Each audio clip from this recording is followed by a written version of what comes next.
আলু বা পনির দিয়ে এইভাবে যদি দম বানান তাহলে কিন্তু রুটি বা ভাত যে কোনো কিছুর সাথে খাওয়া যাবে। তো এখানে যা যা লাগবে দেখুন প্লেটে এখানে সাজিয়ে রাখা রয়েছে, তো আপনি দেখতে পাবেন। তারপর হচ্ছে পনিরের কিউবসগুলো রয়েছে, যেগুলো আমরা তেলের মধ্যে একটুখানি অল্প করে ভেজে নিতে হবে এবং মশলাগুলো প্রথমে তার আগে ভেজে নিতে হবে। মশলাটা ভালো করে ভেজে নিয়ে তার মধ্যে একটুখানি জল দিয়ে দিতে হবে। জলটা ফুটে মশলাটা পুরো শুকিয়ে গেলে তারপর সেটাকে মিক্সিতে দিয়ে পেস্ট করতে হবে।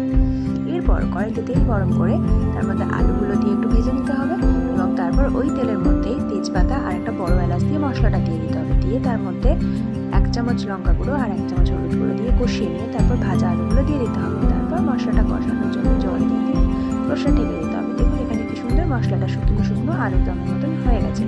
তারপরে আবার একটু জল দিয়ে দিতে হবে, দিয়ে তারপর পনিরগুলো দিয়ে দিতে হবে, দিয়ে ঢেকে দিতে হবে। তারপর দেখুন পনিরের রসা রেডি। নেক্সট রান্নার ভিডিও সবার আগে দেখতে হলে চ্যানেলটা সাবস্ক্রাইব